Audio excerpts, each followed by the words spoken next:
ಅಭಿಷೇಕ್ ಬ್ಯಾನರ್ಜಿ ಮೇಲೆ ಮೊಟ್ಟೆ ದಾಳಿ. ಟಿಎಂಸಿ ನಾಯಕನ ಮೇಲೆ ಮೊಟ್ಟೆ ಎಸೆದವರಾರು?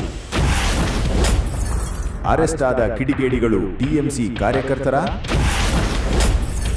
ಆಸ್ಪತ್ರೆಯಲ್ಲಿ ಮಮತಾ ರಂಪಾಟ ಮಾಡಿದ್ದೇಕೆ? ಇದು ಜನಾಕ್ರೋಶವೋ ಬಿಜೆಪಿ ಪಿತೂರಿಯೋ?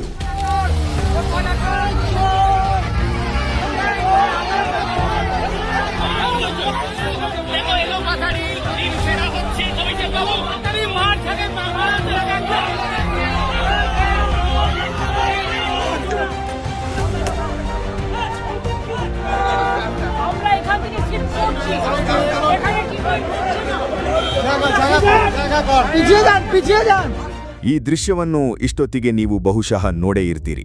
ಟಿಎಂಸಿ ಯುವರಾಜ ಅಭಿಷೇಕ್ ಬ್ಯಾನರ್ಜಿ ಮೇಲೆ ನಡೆದ ಮೊಟ್ಟೆ ದಾಳಿ ಇದು. ಈ ಘಟನೆ ನಡೆದದ್ದು ಸೋನಾರ್ಪುರದಲ್ಲಿ.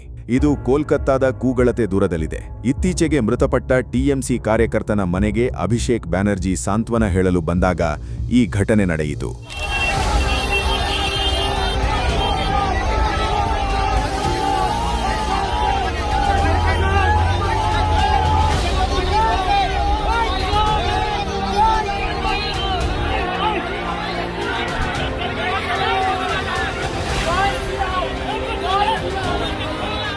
ಇಷ್ಟೆಲ್ಲ ಘಟನೆಗಳಾದ ಮೇಲೆ ಅಭಿಷೇಕ್ ಬ್ಯಾನರ್ಜಿಯವರನ್ನು ಅಲ್ಲಿಂದ ಪಾರು ಮಾಡಿ ಕೋಲ್ಕತ್ತಾಗೆ ಕರೆದೊಯ್ಯಲಾಯಿತು.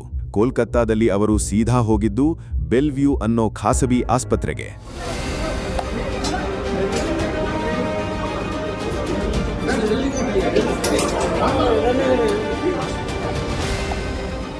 ಆ ಕಡೆ ಅಭಿಷೇಕ್ ಬ್ಯಾನರ್ಜಿಯವರನ್ನು ಆಸ್ಪತ್ರೆ ಒಳಕ್ಕೆ ಕರೆದೊಯ್ಯುತ್ತಲೇ ಅಲ್ಲಿಗೆ ಬಂದಿದ್ದ ಮಮತಾ ಬ್ಯಾನರ್ಜಿ ಅವರ ರಂಪಾಟ ಶುರುವಾಯಿತು. ಅಯ್ಯೋ, ನನ್ನ ಅಳಿಯನ್ನು ಆಸ್ಪತ್ರೆಯವರು ಅಡ್ಮಿಟ್ ಮಾಡ್ಕೊಡ್ತಾನೇ ಇಲ್ಲ ಅಂತ ಕೂಗಾಡೋಕೆ ಶುರು ಮಾಡಿದರು.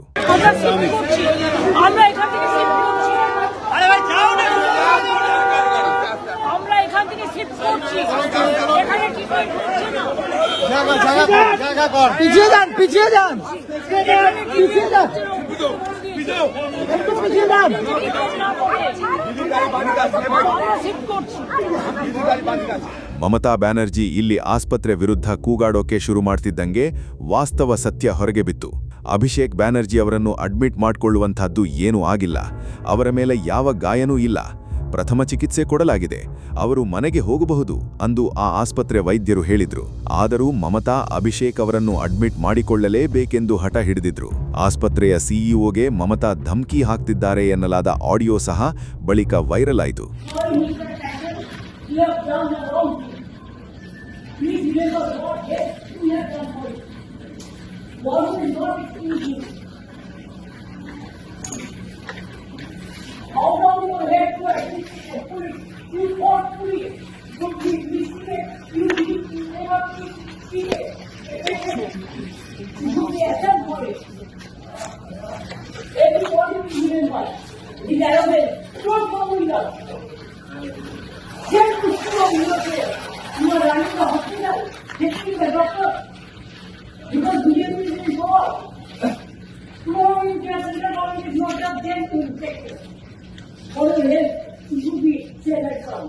ಇಷ್ಟೊತ್ತಿಗೆ ಒಂದು ವಿಷಯ ಸ್ಪಷ್ಟವಾಯಿತು. ಈ ಘಟನೆಯನ್ನೇ ನೆಪ ಮಾಡಿಕೊಂಡು ಮಮತಾ ಒಂದು ಹೊಸ ಡ್ರಾಮಾ ಮಾಡೋದಕ್ಕೆ ಎಲ್ಲಾ ತಯಾರಿ ಮಾಡಿಕೊಂಡಿದ್ರು ಅಂತ. ಆದ್ರೆ ಅದು ಸಫಲವಾಗಲಿಲ್ಲ. ಮತ್ತೊಂದು ಆಸ್ಪತ್ರೆಗೆ ಹೋದ್ರೆ ಆ ಆಸ್ಪತ್ರೆಯವರು ಅಡ್ಮಿಟ್ ಮಾಡಿಕೊಳ್ಳುವ ಅವಶ್ಯಕತೆ ಏನೂ ಇಲ್ಲ ಅಂದ್ಬಿಟ್ಟು ಅಲ್ಲಿಗೆ ಟಿಎಂಸಿ ಮಾಡಬೇಕೆಂದಿದ್ದ ಬೃಹತ್ ಡ್ರಾಮಾಗೆ ಅಲ್ಲೇ ತೆರೆಬಿತ್ತು.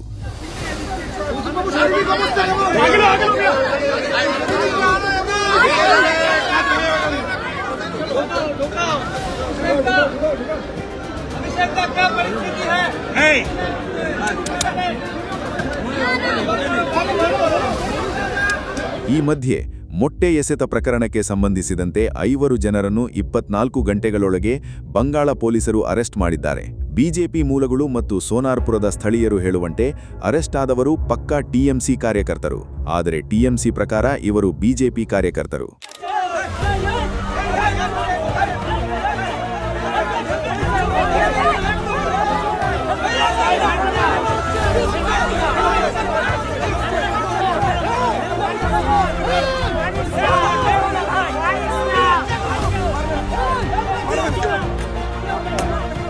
ಈ ಈ ಸಂದರ್ಭದಲ್ಲಿ ಅಭಿಷೇಕ್ ಬ್ಯಾನರ್ಜಿಗೆ ಭದ್ರತೆ ಯಾಕೆ ಕೊಟ್ಟಿರಲಿಲ್ಲ ಎನ್ನುವ ಪ್ರಶ್ನೆಗಳು ಎದ್ದಿವೆ. ಅವರು ಈ ಭೇಟಿ ವಿಷಯವನ್ನು ಭದ್ರತಾ ಅಧಿಕಾರಿಗಳಿಗೆ ತಿಳಿಸಿರಲೇ ಇಲ್ಲ ಅನ್ನುವ ವಾದಗಳಿವೆ. ಇದು ಬಂಗಾಳದ ನಾಗರಿಕರು ಟಿಎಂಸಿ ಆಡಳಿತದಿಂದ ಎಷ್ಟು ರೋಸಿ ಹೋಗಿದ್ರು ಅಂತ ತೋರಿಸುತ್ತೆ ಅಂತ ಒಂದು ವರ್ಗ ಹೇಳ್ತಾ ಇದೆ. ಇಲ್ಲ, ಟಿಎಂಸಿ ನಾಯಕರೇ ಹೆಣೆದ ಒಂದು ಡ್ರಾಮಾ ಇದು ಅನ್ನೋ ಮತ್ತೊಂದು ವಾದವೂ ಚಾಲ್ತಿಯಲ್ಲಿದೆ.